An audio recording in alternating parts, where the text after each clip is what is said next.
place. Whereas its welcoming interior provides an inviting place for every segment of the district population, and as a result, circulation has exploded. Every community which wishes to excel as a home of educated, literate citizens must have resources available to them to provide opportunities for lifelong learning, and so on. But thank you. I just want to add one thing that Governor Granholm is pushing very heavily for community cooperation. And I don't think there's a community in the state of Michigan that works more cooperatively with its surrounding townships than this area right here. And this is a perfect example of that. And we in government thank you for that. It's so much easier to work cooperatively than to be at loggerheads all the time. So thank you. This is a wonderful day.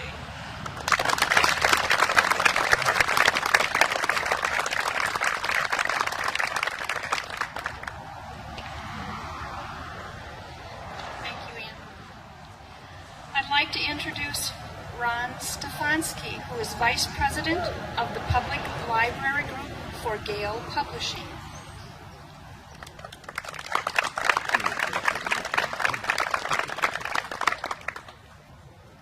Thank you, Lynn. Many of you have not heard of Gale, but you may have heard of us for our local legend, the Sleeping Bear Press. And so we're a very proud Michigan partner with the Chelsea Public Library.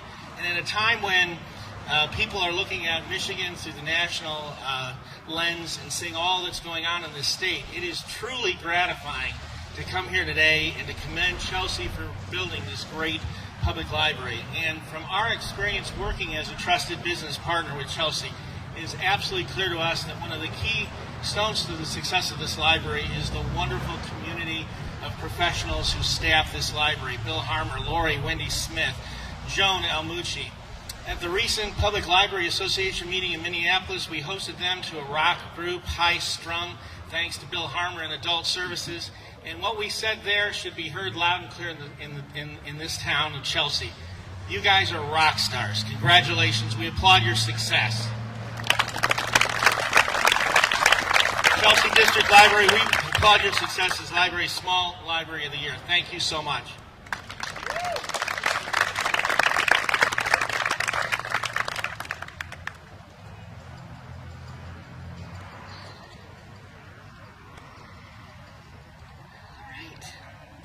I would like to introduce Steve Olson, who is President of the Chamber of Commerce.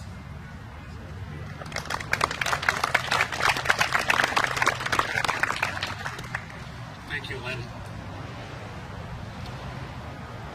I'm president, and it's the Chelsea Area Chamber of Commerce, not just Chelsea. And the Chelsea area takes in Lima, Linden, Sylvan, and Dexter Townships, as well as the city of Chelsea. I'd like to just remind you that back in 1931, a group of women, 20 of them, constituted the Women's Club of Chelsea. It had a different name at the time, but it was the Women's Club of Chelsea. In 1932, they opened the first public library in this community, in this area.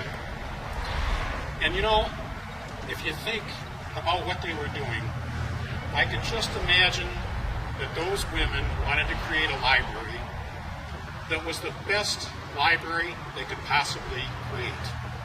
And look what happened. They planted a seed and it grew. What a wonderful, wonderful event. Thank you, thank you, thank you, Women's Club of Chelsea.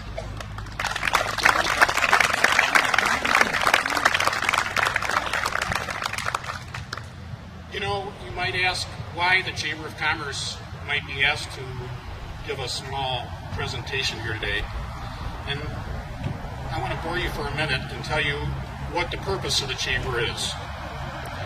Our purpose will be the advancement of the economic interests of Chelsea, Michigan, and the surrounding area, the promotion of cooperation in all matters of interest to the business, commercial, industrial, and professional people of the Chelsea area community, the development of civic and cultural interests, the stimulation of public sentiment to these ends, and the provision of such plans, programs, and services as will promote these purposes.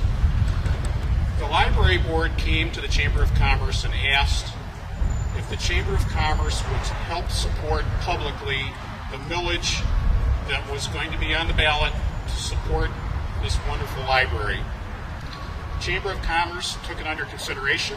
We looked at our purpose for being and decided that we would support the millage for this library.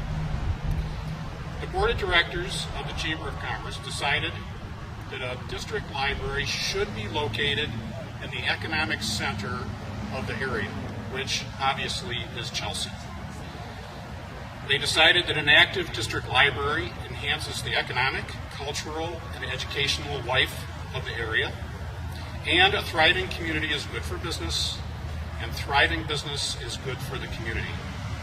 And so we supported the millage. As you know, the millage passed, and we now have the best library, small library in America. And I'd just like to close by saying, we really do need to thank the citizens of Lima Township, Dexter Township, Linden Township, Sylvan Township, and the city, at that time the village of Chelsea, for their support. It was close, but they supported it. And I believe that those who voted no for the millage are now convinced that they made a mistake.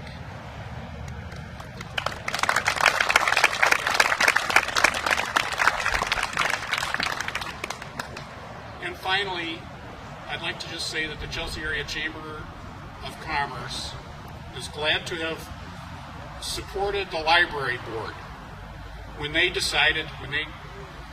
brought this vision of having the best library in America, and following up on that vision of the Women's Club that was formulated in 1931 and 1932 to have a public library in this community. Thank you very much.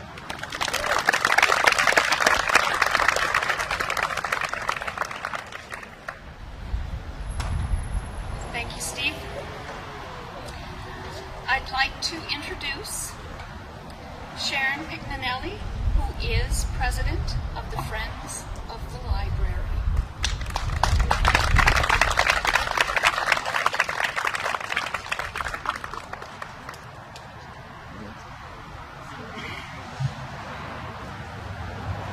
The good news is we're almost done.